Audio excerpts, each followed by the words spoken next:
Hello everyone, जय हिंद। स्वागत आपका आपके अपने यूट्यूब चैनल के प्लेटफॉर्म में। आज मैं आपके समक्ष बात कर रहा हूँ भारत की जनगणना 2011 से संबंधित सभी महत्वपूर्ण जानकारी और महत्वपूर्ण प्रश्नों के संदर्भ में। यह वीडियो आपके सामान्य ज्ञान के साथ साथ यदि आप किसी भी परीक्षा की तैयारी कर रहे हैं तो यह वीडियो आपके लिए अति महत्वपूर्ण और लाभदायक होने वाला है, इसलिए इस वीडियो को जरूर अंत तक देखें। और यदि आपको मेरा वीडियो का कंटेंट अच्छा लगे तो वीडियो को लाइक, शेयर और सब्सक्राइब करना न भूलें। और इसी के साथ मैं अपने वीडियो को स्टार्ट करता हूं। भारत की जनगणना 2011। और भारत में जनगणना की शुरुआत वर्ष 1872 ईस्वी में गवर्नर जनरल लॉर्ड मेयो के कार्यकाल में हुई थी। और भारत में नियमित जनगणना की शुरुआत वर्ष 1881 में गवर्नर जनरल लॉर्ड रिपन के कार्यकाल में हुई थी।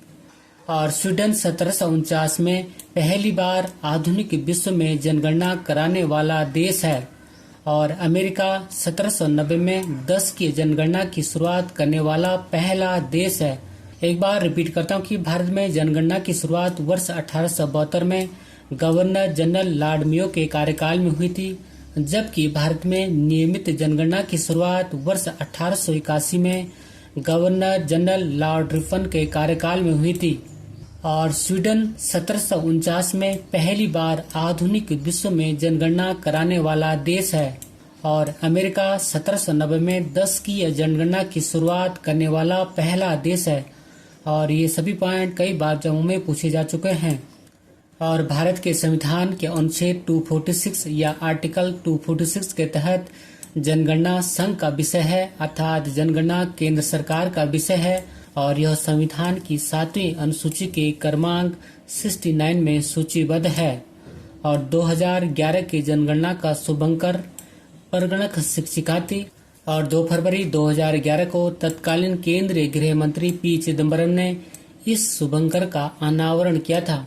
और 2011 की जनगणना के समय जनगणना आयुक्त या census commissioner doctor C Chandramouli थे। और 2011 की जनगणना की अनुमानित लागत 2200 करोड़ थी। और एक बार पुनः रिपीट करता हूँ कि भारत के संविधान के अनुच्छेद 246 या आर्टिकल 246 के तहत जनगणना संघ का विषय है, अर्थात केंद्र सरकार का विषय है। और यह संविधान की 7वीं अनुसूची के क्रमांक 69 में सूचीबद्ध है। और वर्ष 2011 की जनगणना का शुभंकर परगणक शिक्षिका थी। और 2 फरवरी 2011 को तत्कालीन केंद्रीय गृह मंत्री पी चिदम्बरम ने इस शुभंकर का अनावरण किया था। और वर्ष 2011 की जनगणना के समय जनगणना आयुक्त या census commissioner doctor C Chandramouli थे। और वर्ष 2011 की जनगणना की अनुमानित लागत 2200 करोड़ थी। और ये सभी पॉइंट एग्जामों में पूछे जाते हैं। और वर्ष 2011 की जनगणना के अनुसार भारत की कुल जनसंख्या 1,21,08,54,977 थी, जिनमें की पुरुषों की संख्या 62,32,70,256 थी। और यह जनसंख्या कुल जनसंख्या के 51.47% थी, जबकि महिलाओं की संख्या 58,75,84,719 थी, जो कि कुल जनसंख्या के 48.53 करोड़ थी। और भारत की जनसंख्या विश्व की जनसंख्या के 17.5% है। एक बार पुनः रिपीट करता हूँ कि वर्ष 2011 की जनगणना के अनुसार भारत की कुल जनसंख्या 1,21,08,54,977 थी, जिसमें कि पुरुषों की जनसंख्या 62,32,70,256 थी। और यह जनसंख्या कुल जनसंख्या के 51.47% थी, जबकि महिलाओं की जनसंख्या 58,75,84,719 थी, जो कि कुल जनसंख्या के 48.53% थी। और भारत की जनसंख्या वर्ष 2011 में विश्व की जनसंख्या के 17.5% या 17.5% थी। हम आपके समक्ष बात कर रहा हूँ भारत की जनगणना 2011 से संबंधित महत्वपूर्ण प्रश्नों के संदर्भ में। और ये प्रश्न आपके आने वाली सभी परीक्षाओं के लिए अति महत्वपूर्ण और लाभदायक होंगे, इसलिए इन प्रश्नों को जरूर अंत तक देखें। और फर्स्ट क्वेश्चन है कि भारत में नियमित और वैज्ञानिक तरीके से जनगणना किस वर्ष शुरू हुई। इसका आंसर है ऑप्शन सी 1881 ईस्वी में। और भारत में नियमित और वैज्ञानिक तरीके से पहली जनगणना 1881 ईस्वी में गवर्नर जनरल लॉर्ड रिपन के शासनकाल के दौरान शुरू की गई थी। एक बार पुनः रिपीट करता हूँ कि भारत में नियमित और वैज्ञानिक तरीके से पहली जनगणना 1881 ईस्वी में गवर्नर जनरल लॉर्ड रिपन के शासनकाल के दौरान शुरू की गई थी। और नेक्स्ट महत्वपूर्ण प्रश्न की ब्रिटिश भारत में पहली जनगणना कब हुई थी? इसका आंसर है ऑप्शन बी 1872 ईस्वी में। अर्थात ब्रिटिश भारत में पहली जनगणना 1872 ईस्वी में हुई थी। और अंग्रेजों के शासनकाल में आधुनिक प्रणाली की सर्वप्रथम जनगणना गवर्नर जनरल लॉर्ड मेयो के शासनकाल में 1872 ईस्वी में कराई गई थी। किंतु जनगणना का क्रमवार आकलन अर्थात प्रथम नियमित जनगणना 1881 ईस्वी में गवर्नर जनरल लॉर्ड रिपन के शासनकाल से मानी जाती है। एक बार पुनः रिपीट करता हूँ कि ब्रिटिश भारत में पहली जनगणना 1872 ईस्वी में हुई थी और अंग्रेजों के शासनकाल में आधुनिक प्रणाली की सर्वप्रथम जनगणना गवर्नर जनरल लॉर्ड मेयो के शासनकाल में 1872 ईस्वी में कराई गई थी। किंतु जनगणना का क्रमवार आकलन अर्थात प्रथम नियमित जनगणना 1881 ईस्वी में गवर्नर जनरल लॉर्ड रिपन के शासनकाल से मानी जाती है। और नेक्स्ट महत्वपूर्ण प्रश्न है और प्रश्न भी कई बार जम्मू में पूछा जा चुका है। और प्रश्न की जनसंख्या का महाविभाजन वर्ष या जनांकीय विभाजन वर्ष कहलाता है। उसका आंसर है ऑप्शन ए वर्ष 1921।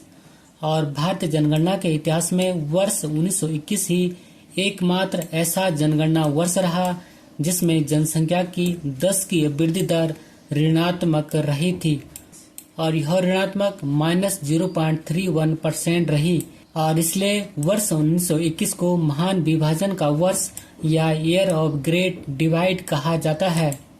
एक बार पुनः रिपीट करता हूँ कि भारतीय जनगणना के इतिहास में वर्ष 1921 ही एकमात्र ऐसा जनगणना वर्ष रहा जिसमें जनसंख्या की 10 की वृद्धि दर ऋणात्मक रही और यह ऋणात्मक -0.31% रही थी।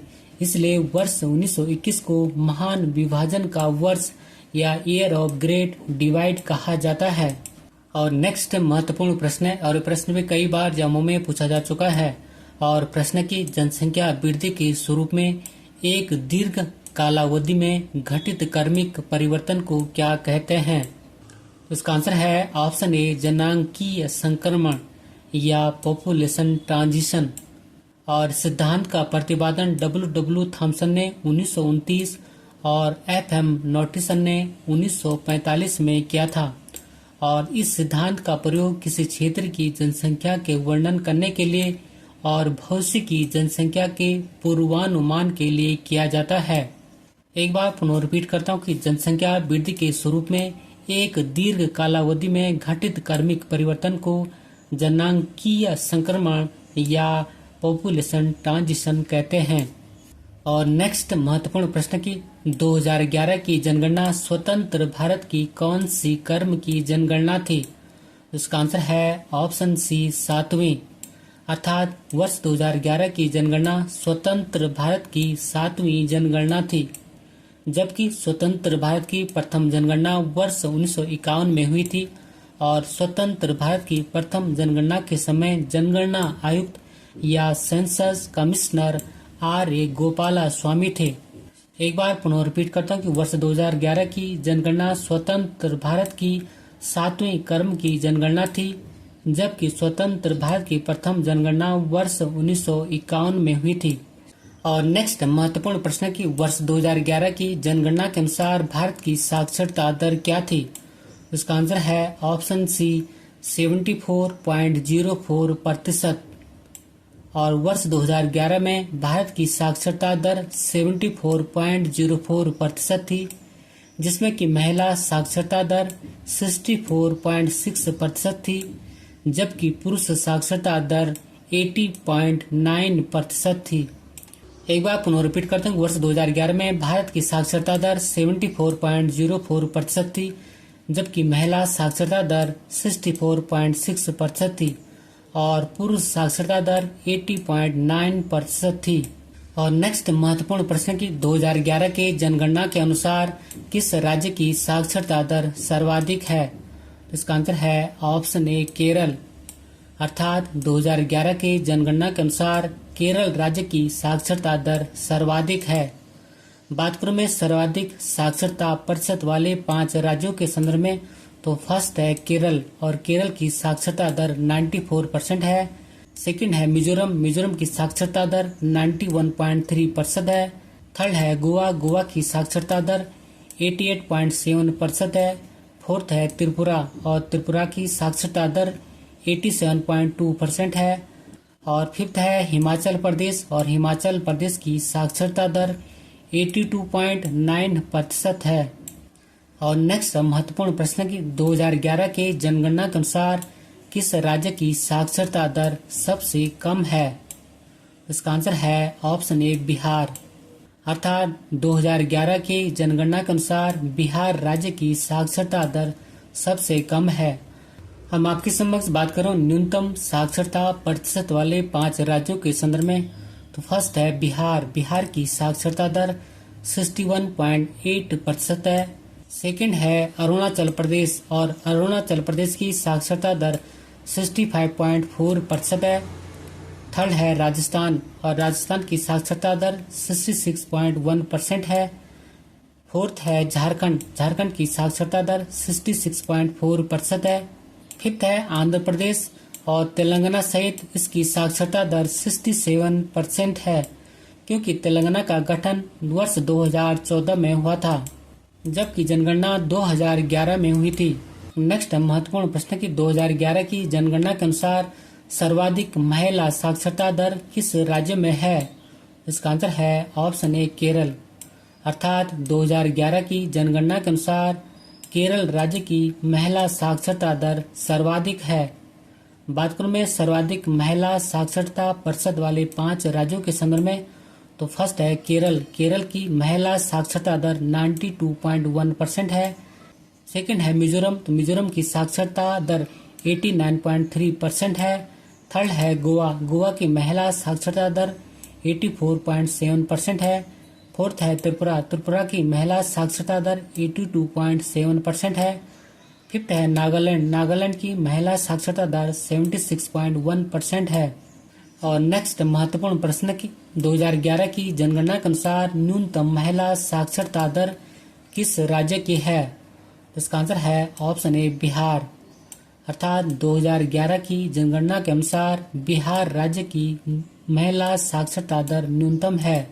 बात करूं मैं न्यूनतम महिला साक्षरता प्रतिशत वाले 5 राज्यों के संदर्भ में, तो फर्स्ट है बिहार, बिहार की महिला साक्षरता दर 51.5% है।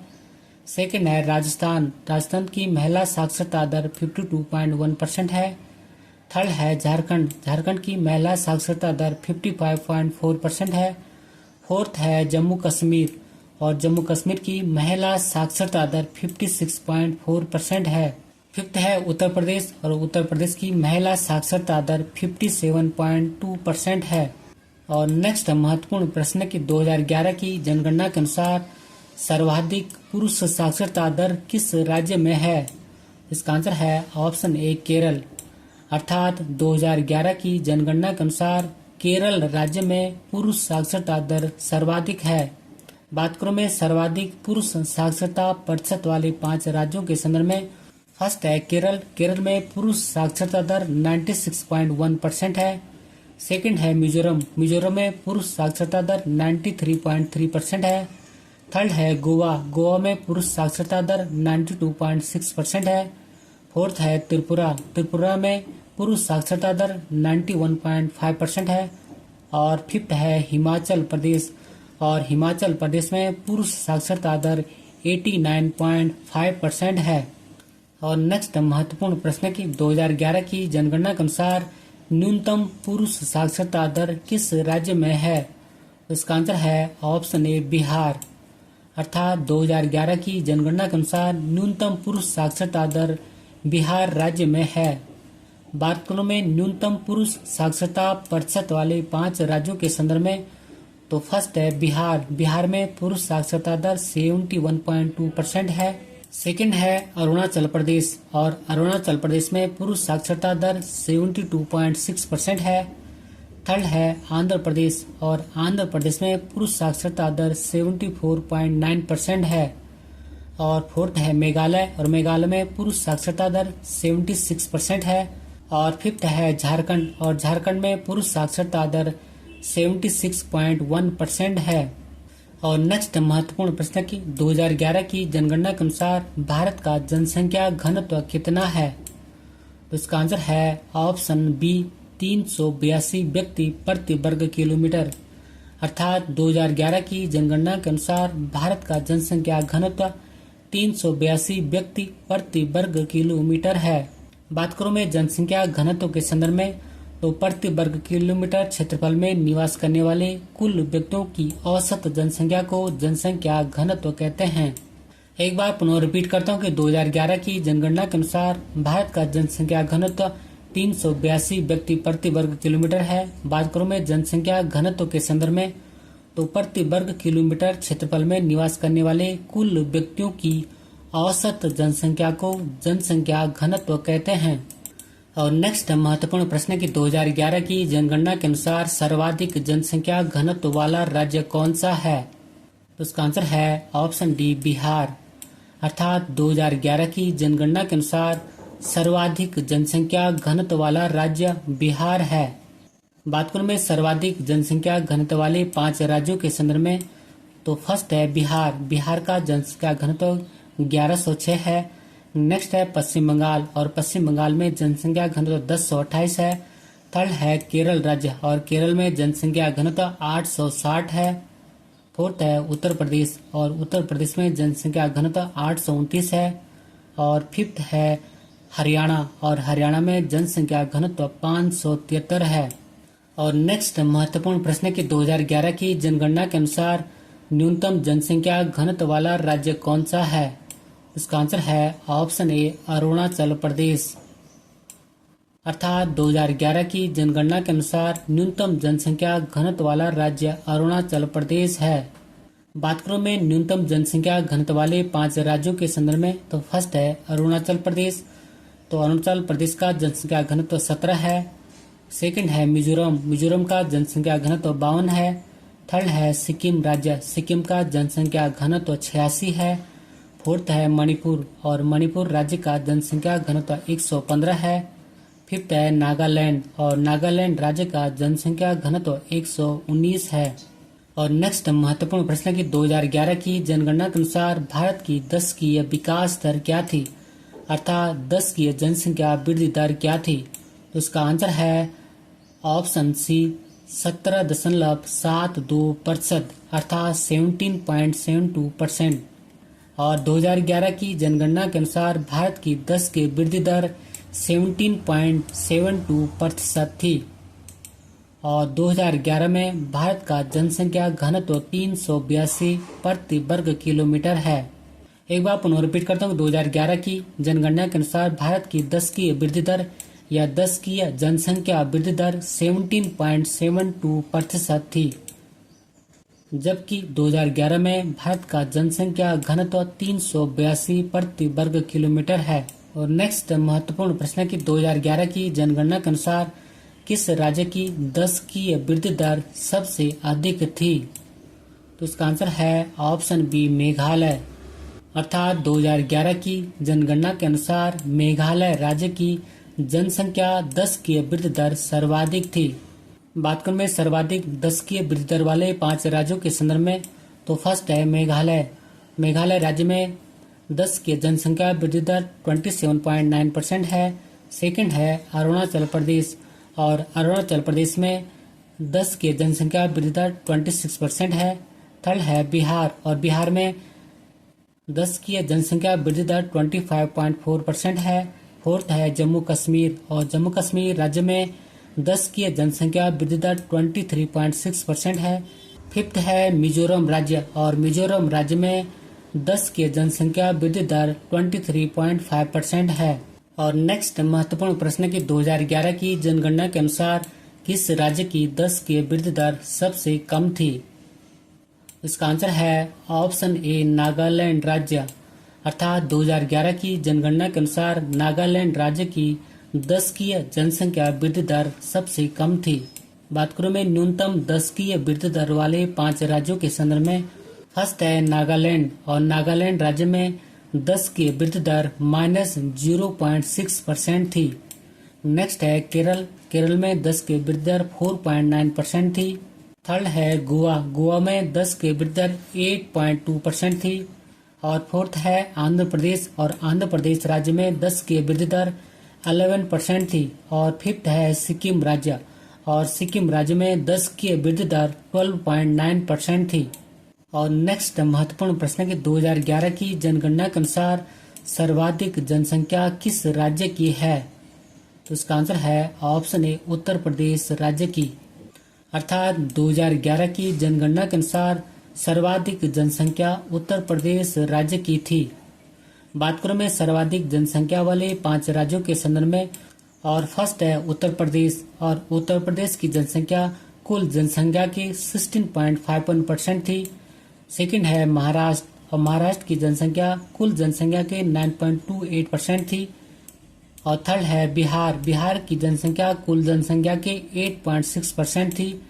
और फोर्थ है पश्चिम बंगाल, और पश्चिम बंगाल की जनसंख्या कुल जनसंख्या के 7.54% थी। और फिफ्थ है आंध्र प्रदेश, और आंध्र प्रदेश राज्य की जनसंख्या कुल जनसंख्या के 6.99% थी। और नेक्स्ट महत्वपूर्ण प्रश्न की 2011 की जनगणना के अनुसार सबसे कम जनसंख्या किस राज्य की है? इसका आंसर है ऑप्शन ए सिक्किम की। अर्थात 2011 की जनगणना के अनुसार सिक्किम राज्य की जनसंख्या सबसे कम थी। बात करूं मैं न्यूनतम जनसंख्या वाले 5 राज्यों के संदर्भ में, तो फर्स्ट है सिक्किम, सेकंड है मिजोरम, थर्ड है अरुणाचल प्रदेश, फोर्थ है गोवा, और फिफ्थ है नागालैंड। और नेक्स्ट महत्वपूर्ण प्रश्न की 2011 की जनगणना के अनुसार किस केंद्र शासित प्रदेश की जनसंख्या सबसे अधिक थी? उसका आंसर है ऑप्शन ए दिल्ली। अर्थात 2011 की जनगणना के अनुसार केंद्र शासित प्रदेश दिल्ली की जनसंख्या सबसे अधिक थी। और भारत में सबसे अधिक आबादी वाला केंद्र शासित प्रदेश दिल्ली था, जिसकी की कुल आबादी 1,67,87,941 थी। जबकि भारत में सबसे कम आबादी वाला केंद्र शासित प्रदेश लक्षद्वीप है, जिसकी की कुल जनसंख्या 64,473 है। और नेक्स्ट महत्वपूर्ण प्रश्न के क्षेत्रफल की दृष्टि से भारत का सबसे छोटा केंद्र शासित प्रदेश कौन सा है? इसका आंसर है ऑप्शन सी लक्षद्वीप। अर्थात क्षेत्रफल की दृष्टि से भारत का सबसे छोटा केंद्र शासित प्रदेश लक्षद्वीप है। और नेक्स्ट महत्वपूर्ण प्रश्न की 2011 की जनगणना के अनुसार सबसे अधिक अनुसूचित जाति या एससी वाला राज्य कौन सा है? उसका आंसर है ऑप्शन सी उत्तर प्रदेश। अर्थात 2011 की जनगणना के अनुसार सबसे अधिक अनुसूचित जाति वाला राज्य उत्तर प्रदेश है। और अनुसूचित जाति की सबसे बड़ी जनसंख्या उत्तर प्रदेश राज्य में है, जबकि 2011 की जनगणना के अनुसार प्रतिशत में सबसे अधिक अनुसूचित जाति वाला राज्य पंजाब है, जहां की कुल जनसंख्या के 31.9% अनुसूचित जाति है। बात करें में महत्वपूर्ण नोट पॉइंट के संदर्भ में, तो नागालैंड और अरुणाचल प्रदेश में कोई भी अनुसूचित जाति या एससी निवास नहीं करती है। और ये सभी पॉइंट एग्जाम पर्पज की दृष्टि से अति महत्वपूर्ण है। एक बार पुनः रिपीट करता हूँ कि अनुसूचित जाति की सबसे बड़ी जनसंख्या उत्तर प्रदेश में है, जबकि 2011 की जनगणना के अनुसार प्रतिशत में सबसे अधिक अनुसूचित जाति पंजाब राज्य में है। और पंजाब राज्य में 31.9% अनुसूचित जाति है। और महत्वपूर्ण नोट पॉइंट है कि नागालैंड और अरुणाचल प्रदेश में कोई भी अनुसूचित जाति या एससी निवास नहीं करती है। नेक्स्ट महत्वपूर्ण प्रश्न कि 2011 की जनगणना के अनुसार जनसंख्या प्रतिशत में सबसे अधिक अनुसूचित जाति या एससी वाला राज्य कौन सा है? तो उसका आंसर है ऑप्शन डी पंजाब। और पंजाब में 31.9% अनुसूचित जाति है। एक बार पुनः रिपीट करता हूँ कि 2011 की जनगणना के अनुसार जनसंख्या प्रतिशत में सबसे अधिक अनुसूचित जाति या एससी वाला राज्य पंजाब है, जहां की 31.9% अनुसूचित जाति है। और नेक्स्ट महत्वपूर्ण प्रश्न की 2011 की जनगणना के अनुसार सबसे अधिक अनुसूचित जनजाति या एसटी वाला राज्य कौन सा है? तो इसका आंसर है ऑप्शन बी, मध्य प्रदेश। अर्थात 2011 की जनगणना के अनुसार सबसे अधिक अनुसूचित जनजाति या एसटी वाला राज्य मध्य प्रदेश है, जबकि 2011 की जनगणना के अनुसार प्रतिशत में सबसे अधिक अनुसूचित जनजाति या एसटी वाला राज्य मिजोरम है और मिजोरम में 94.4% अनुसूचित जनजाति है। बात करें में महत्वपूर्ण नोट पॉइंट के संदर्भ में, तो हरियाणा एवं पंजाब में कोई भी अनुसूचित जनजाति या एसटी निवास नहीं करती है। और नेक्स्ट महत्वपूर्ण प्रश्न की 2011 की जनगणना के अनुसार प्रतिशत में सबसे अधिक अनुसूचित जनजाति या एसटी वाला राज्य कौन सा है? उसका आंसर है ऑप्शन ए, मिजोरम। और मिजोरम राज्य में कुल जनसंख्या के 94.4% अनुसूचित जनजाति है। एक बार पुनः रिपीट करता हूँ, 2011 की जनगणना के अनुसार प्रतिशत में सबसे अधिक अनुसूचित जनजाति या एसटी मिजोरम राज्य में है और मिजोरम में 94.4% अनुसूचित जनजाति या एसटी है। और नेक्स्ट महत्वपूर्ण प्रश्न की 2011 में देश का लिंगानुपात कितना था? तो इसका आंसर है ऑप्शन बी, प्रति 1000 पुरुषों पर 943 महिलाएं। अर्थात 2011 में देश का लिंगानुपात प्रति 1000 पुरुषों पर 943 महिलाएं था। बात करो में लिंगानुपात के संदर्भ में, तो प्रति 1000 पुरुषों की तुलना में स्त्रियों की संख्या को लिंगानुपात कहते हैं।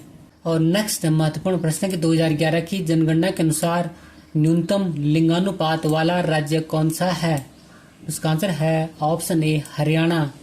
अर्थात 2011 की जनगणना के अनुसार न्यूनतम लिंगानुपात वाला राज्य हरियाणा राज्य है। बात करूं मैं न्यूनतम लिंगानुपात वाले 5 राज्यों के संदर्भ में, तो फर्स्ट है हरियाणा। हरियाणा में लिंगानुपात 879 है। सेकंड है जम्मू कश्मीर। जम्मू कश्मीर में लिंगानुपात 889 है।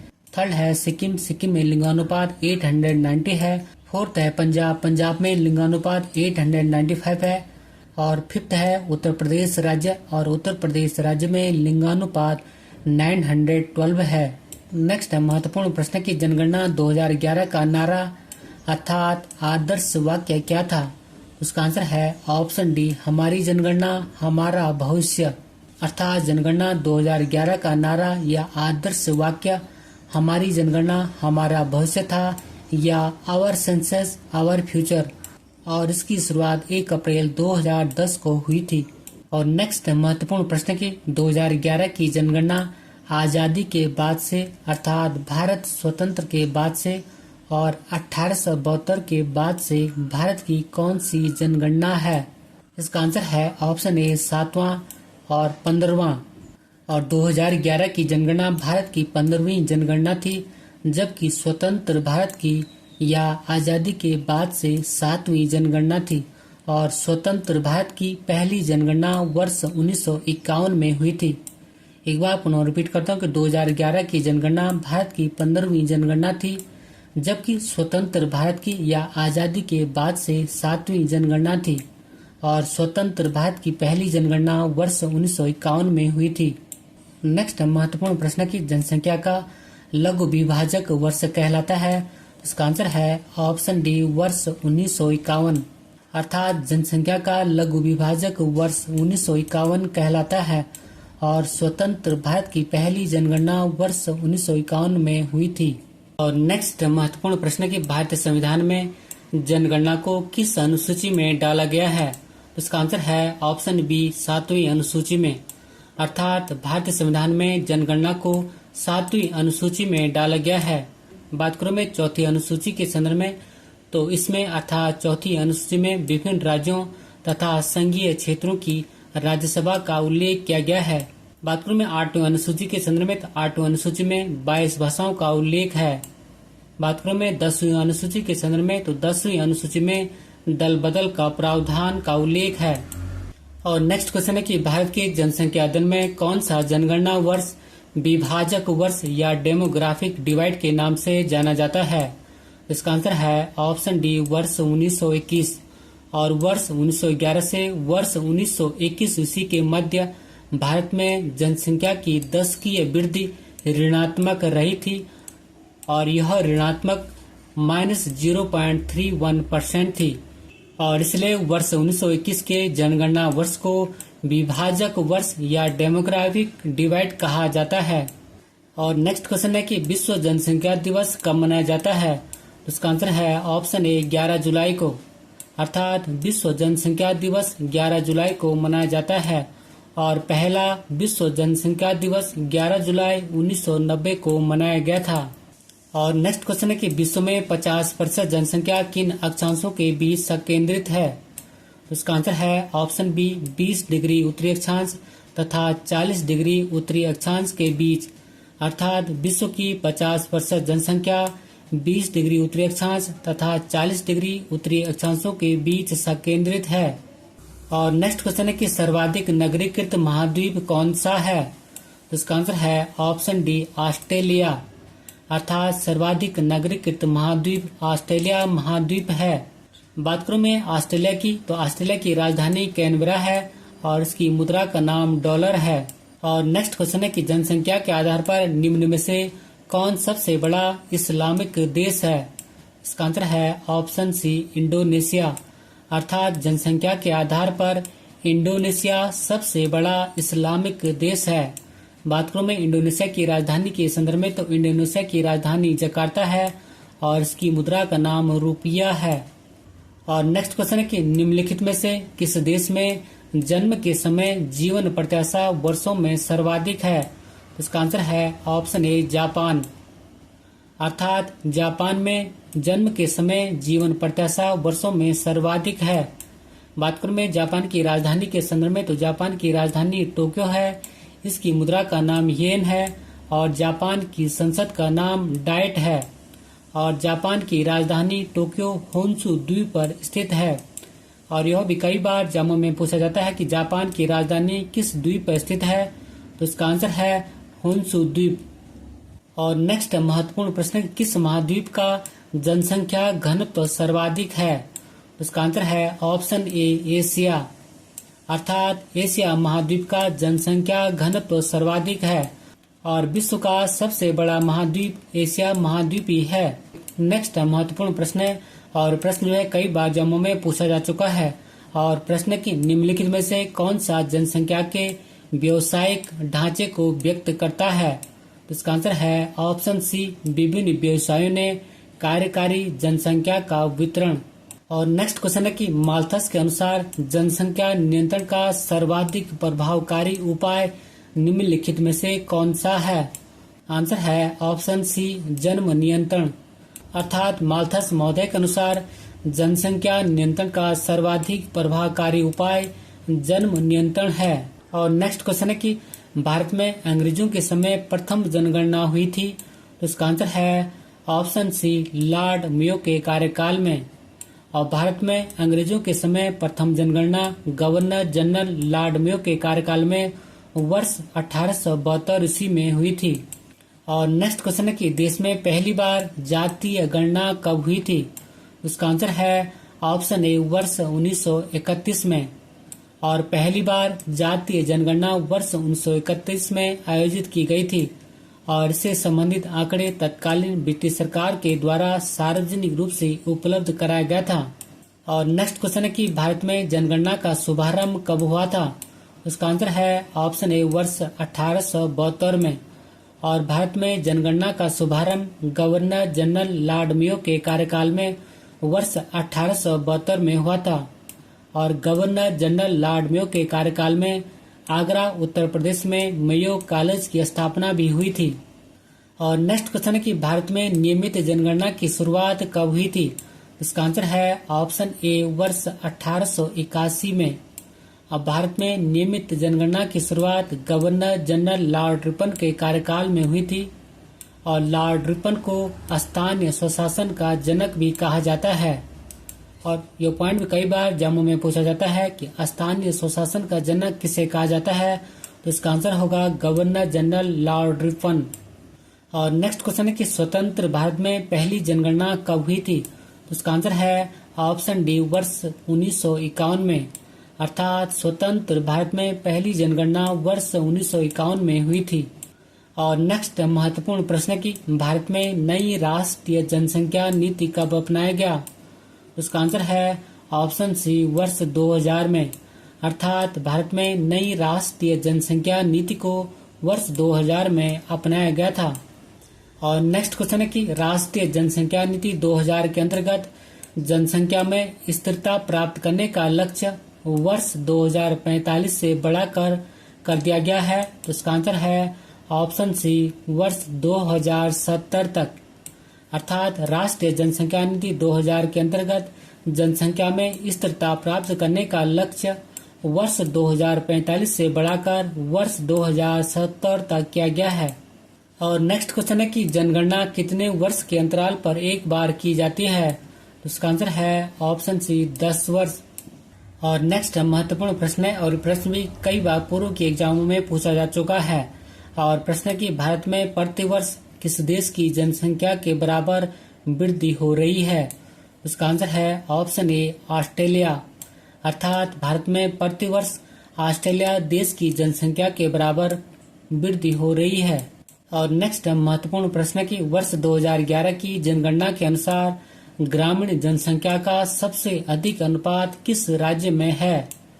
उसका आंसर है ऑप्शन ए, हिमाचल प्रदेश में। और हिमाचल प्रदेश में ग्रामीण जनसंख्या 90% है।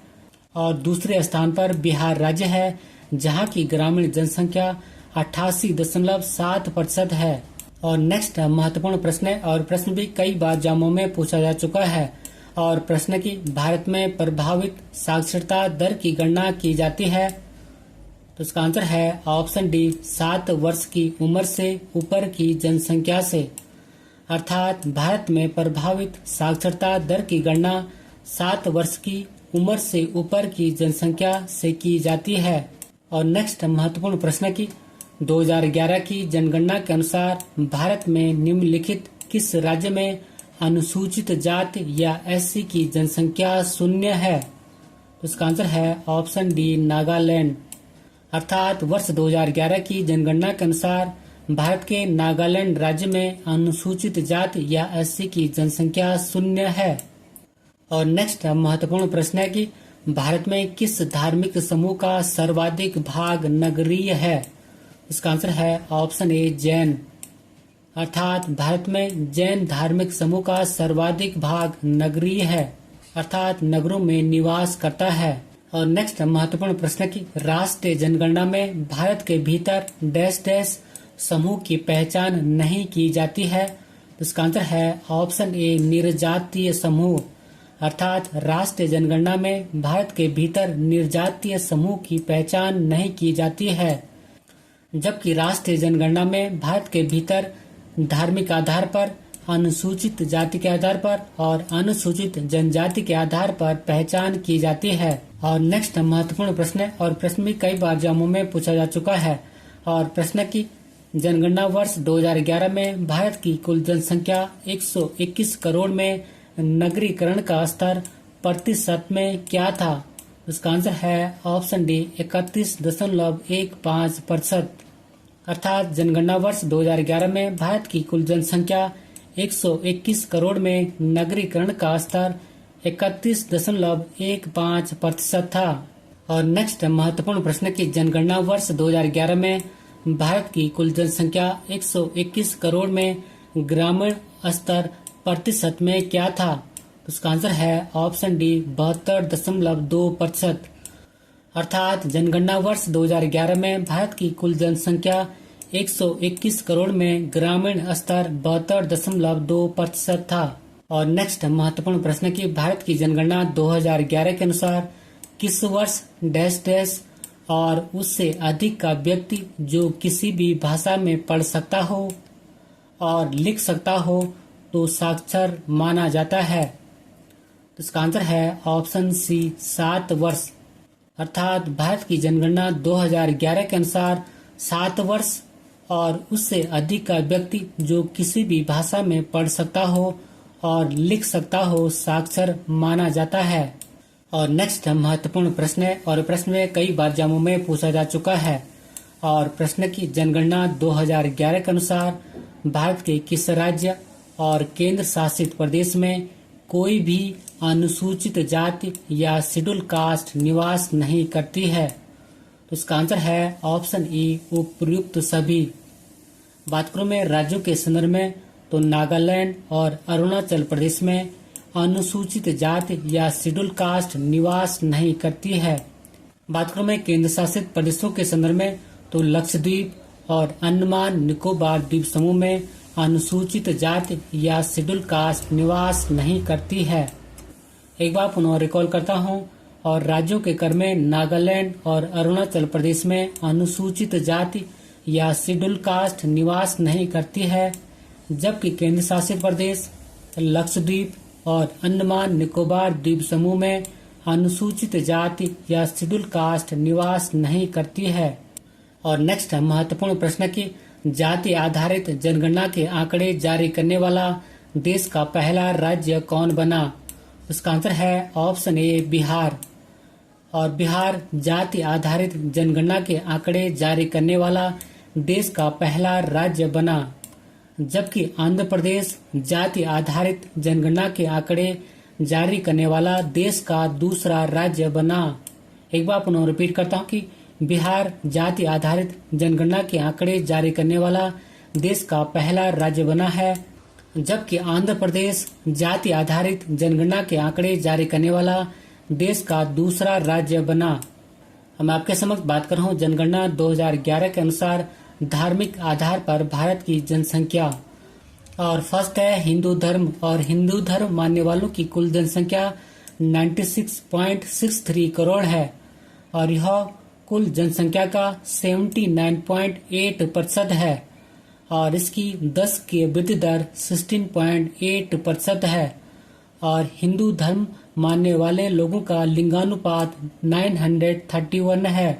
और नेक्स्ट है मुस्लिम धर्म, और मुस्लिम धर्म मानने वालों की कुल जनसंख्या 17.78 करोड़ है, और यह कुल जनसंख्या का 14.2% है, और इसकी 10 की वृद्धि दर 24.6% है। और मुस्लिम धर्म मानने वालों का लिंगानुपात 936 है। और नेक्स्ट है ईसाई धर्म, और ईसाई धर्म मानने वालों की कुल जनसंख्या 2.78 करोड़ है, और यह कुल जनसंख्या का 2.3% है। और इनकी 10 और ईसाई धर्म की 10 की वृद्धि दर 15.5% है, और ईसाई धर्म मानने वालों का लिंगानुपात 1006 है। और नेक्स्ट है सिख धर्म, और सिख धर्म मानने वालों की कुल जनसंख्या 2.08 करोड़ है, जो कि कुल जनसंख्या का 1.7% है। और इनका 10 की वृद्धि दर अर्थात सिख धर्म का 10 की वृद्धि दर 8.4% है, और सिख धर्म मानने वालों का लिंगानुपात 893 है। और नेक्स्ट है बौद्ध धर्म, और बौद्ध धर्म मानने वालों की कुल जनसंख्या 0.84 करोड़ है, और यह कुल जनसंख्या का 0.7% है। और बौद्ध धर्म मानने वालों का 10 की वृद्धि दर 6.1% है, और बौद्ध धर्म मानने वालों का लिंगानुपात 953 है। और नेक्स्ट है जैन धर्म, और जैन धर्म मानने वालों की कुल जनसंख्या 0.45 करोड़ है, जो कि कुल जनसंख्या का 0.4% है, और इनकी 10 की वृद्धि दर 5.4% है। और जैन धर्म मानने वालों का लिंगानुपात 940 है। और अंत में यह महत्वपूर्ण अभ्यास प्रश्न आपके लिए है, और अभ्यास प्रश्न की भारत की जनसंख्या अध्ययन में कौन सा जनगणना वर्ष विभाजक वर्ष या डेमोग्राफिक डिवाइड के नाम से जाना जाता है।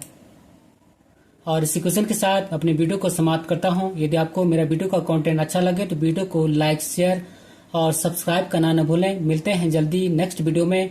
Thank you for watching. God bless you. जय हिंद।